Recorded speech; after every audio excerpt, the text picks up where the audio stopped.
अस्सलाम वालेकुम। सिरात मुस्तकीम चैनल के ज़रिए आप तमाम हजरात से एक अहम तरीन खुशखबरी शेयर की जा रही है कि वो तमाम गैर मुल्की जिनके अकामे रिन्यू यानी तजदीद नहीं हुए हैं, हरूफ वाले वो तमाम भाई या ममलिकत में आने वाले वो तमाम गैर मुल्की जिनके अकामे इनकी कंपनियों ने या कफीलों ने अभी तक नहीं बनाए और वो सब के सब अपने मुल्कों में वापस जा सकते हैं। वतन वापस जाने के ख्वाहिशमंद अफराद का ताल्लुक चाहे किसी भी पेशे से हो, घरेलू मुलाजमीन भी इस मौके से भरपूर तरीके से फ़ायदा उठा सकते हैं।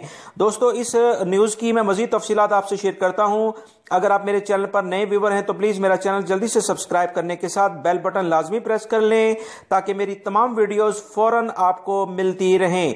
इन वीडियोस को लाइक करके आगे शेयर लाजमी कर दीगा ताकि दूसरे लोग भी फ़ायदा उठा सकें। दोस्तों, मजीद तफसीलात के मुताबिक कंपनी या कफील अपने कारकुनों को यानी मुलाजमीन को फाइनल एग्जिट या एग्जिट री एंट्री यानी छुट्टी लगाने की दरख्वास्त ऑनलाइन अबशर या मुकीम सिस्टम के जरिए जमा कराएगी। ऑनलाइन सिस्टम में कारकुनों की तादाद लाजमन बताना होगी। कोई भी कफील 14 दिनों में एक ही एप्लीकेशन जमा करा के ज्यादा से ज्यादा मुलाजमीन के नाम इस दरख्वास्त में जमा करा सकता है। मज़ीद तफसीलात के मुताबिक इस एप्लीकेशन जमा कराने के बाद जवाजात और वजारत अमल इसका मुकम्मल जायजा लेंगे कि इस दरख्वास्त को मंजूर करना है कि नहीं। इसके बाद एक नंबर कफील और कंपनी के मोबाइल फोन पर भेजा जाएगा।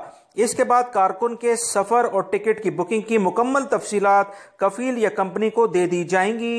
इजाजतनामा मिलने के बाद सफर की तमाम कार्रवाई जिसे फाइनल एग्जिट या एग्जिट री एंट्री अबशर के जरिए की गई होगी, कंपनी और कफील पर लाजिम होगा कि जाने वाले मुलाजमीन का मुकम्मल तिब्बी मुआयना यानी मेडिकल टेस्ट कराए, इनकी तनख्वाहें और वाजबा जितने भी ड्यूज हैं वो क्लियर करे, टिकट फराहम करके इन्हें एयरपोर्ट पर पहुंचाए।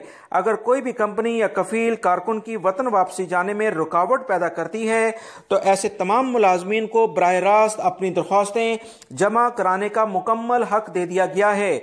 इस कारकुन को जवाजात और वजारत अमल की तरफ से मुकम्मल तावन किया जाएगा कि वह अपने मुल्कों में इस वबाई मर्ज फैलने के बाद वो आसानी से जा सकते हैं ताकि इनके लिए भी आसानी हो और ममलिकत में भी हुकूमत इस सिलसिले में आसानी पैदा करना चाहती है। तमाम खबरों के बाद ये बात क्लियर होती है कि सऊदी हुकूमत गैर मुल्की अफराद के साथ भलाई के मामला कर रही है, जो कि बहुत ज़बरदस्त बात है जिस पर हम इनके शुक्रगुजार भी हैं। दोस्तों, मेरी इन वीडियोस को लाइक करके आगे अपने दूसरे दोस्तों से लाजमी शेयर कर दिया करें ताकि वो भी फ़ायदा उठा